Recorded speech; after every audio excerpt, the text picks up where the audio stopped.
اعوذ باللہ من الشیطان الرجیم بسم اللہ الرحمن الرحیم۔ اب جو مضمون آ رہا ہے 13ویں رکوع میں، اس میں کیٹیگرائز کیا جا رہا ہے کہ اہل ایمان جو تھے اس وقت، یا یوں سمجھیے کہ جو مسلمان تھے، ان میں کیا حفظ مراتب کا معاملہ کیا تھا۔ ظاہر بات ہے کہ تمام اہل ایمان ایک درجے کے تو نہیں تھے۔ خدا پنج انگشت یکساں نہ کرد، نہ ہر زن زنست و نہ ہر مرد مرد، نہ تمام مومن ایک جیسے تھے، نہ تمام منافق ایک جیسے تھے، نہ تمام کمزور لوگ ایک جیسے تھے۔ تو یہ بھی بڑی یوں سمجھیے کہ حکمت قرآنی کا ایک اہم موضوع ہے،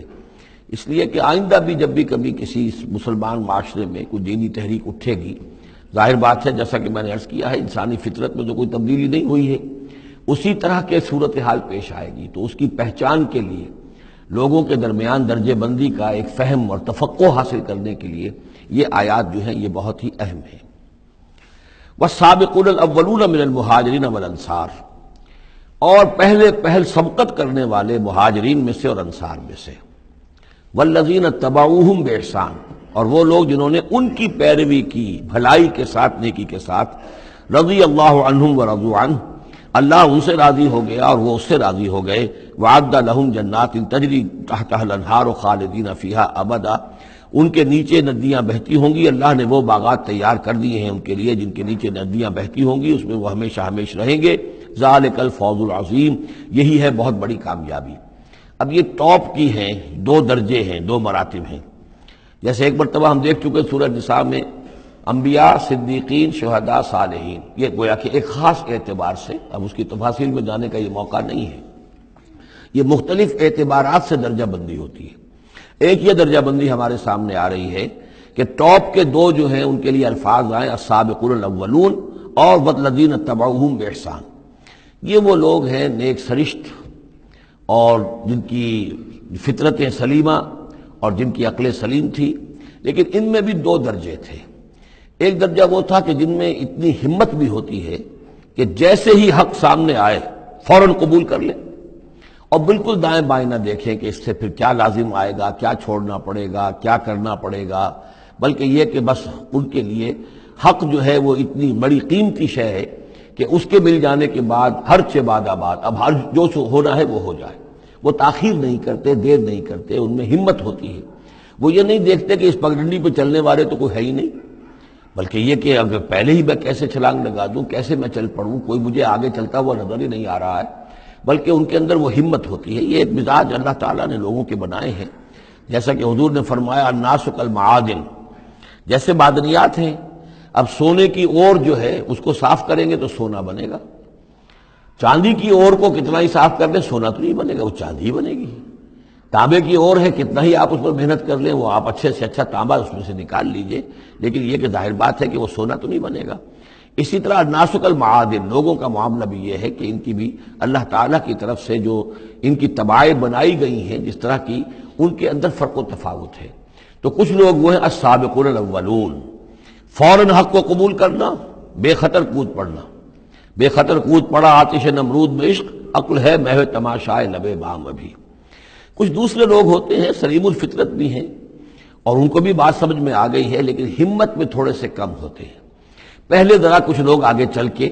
معلوم ہو جائے کہ ایک دو آدمی آگے بھی جا رہے ہیں تو یار راستہ ہوگا یہ آخر جو چل رہے ہیں یہ لوگ، اگر انہوں نے ہمت کر لی ہے تو چلو ہم بھی ہمت کریں۔ تو والذین اتبعوہم باحسان، جو ان کے پیچھے چلے، ان کا اتباع کیا، لیکن کیا نیک نیتی سے، اس میں کوئی خلل نہیں، کوئی فساد نہیں، وہ بات باقی ساری ٹھیک ہے، بس تھوڑی سی اس کو کہنا چاہیے کہ جس کو ہمت کہا جائے، وہ ہمت کے اندر جو ہے ہمت مرداں، وہ اس کے اندر کوئی کمی ہے۔ لیکن ان دونوں کو بریکٹ کر لیا ہے، السابقون والسابقون الاولون من المہاجرین والانصار۔ اچھا یہ بھی نوٹ کر لیجئے کہ انصار تو ایمان لائیں 10-11 سال کے بعد۔ اب ظاہر بات ہے کہ متبعین باحسان جو مہاجرین کے ہیں وہ زمانی اعتبار سے انصار سے پہلے ایمان لائے ہیں، لیکن مزاج کا معاملہ ہوتا ہے، انصار میں سے بھی بعض وہ تھے فوری طور پر انہوں نے قبول کیا اور اسی طرح کیا، یکسو ہو گئے، ہر چہ بعد آباد ماں کشتی درآب انداختے۔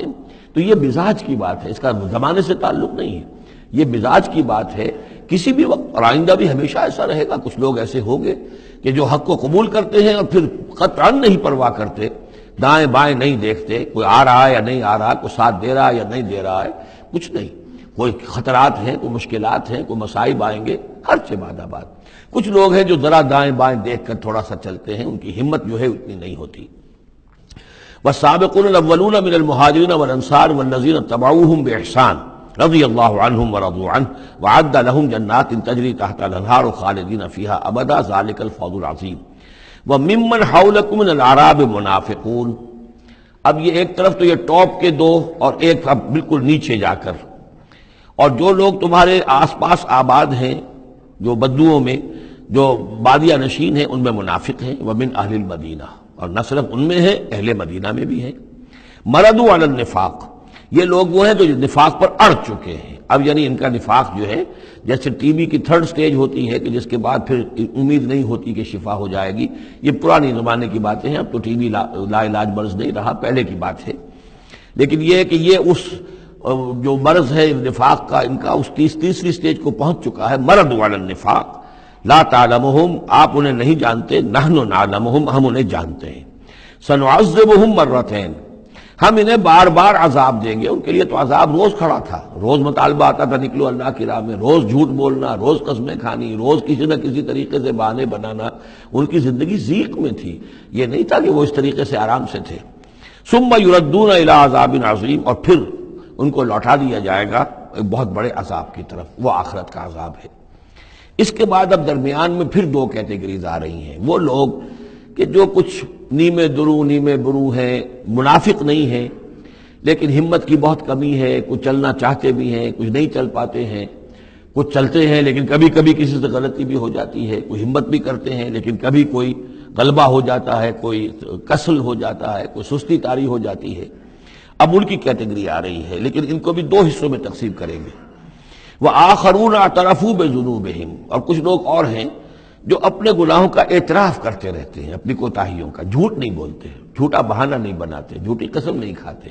ہم سے خطا ہو گئی، ہم سے غلطی ہو گئی، واقعتاً ہم سے کوتاہی ہوئی ہے، واقعتاً ہم اپنے اہل و عیال کے اندر مصروف ہو کر اور اپنے فرائض کی ادا کرنے میں کوتاہی کا ثبوت دیتے رہے ہیں۔ یہ اعتراف، جب تک اعتراف ہوگا نفاق نہیں شمار ہوگا۔ جہاں جھوٹا بہانہ آنا شروع ہوا وہ نفاق ہے، اور جہاں جھوٹی قسم آ گئی وہ نفاق کی دوسری سٹیج ہے۔ اور اس کے بعد تیسری سٹیج یہ ہوتی ہے کہ اہل ایمان سے انہیں ضد ہو جاتی ہے، قد ہو جاتی ہے، دشمنی ہو جاتی ہے کہ یہ بے وقوف لوگ جو ہیں ان کی وجہ سے ہم پریشان ہو رہے ہیں، اگر یہ بھی ہماری طرح بیٹھ رہے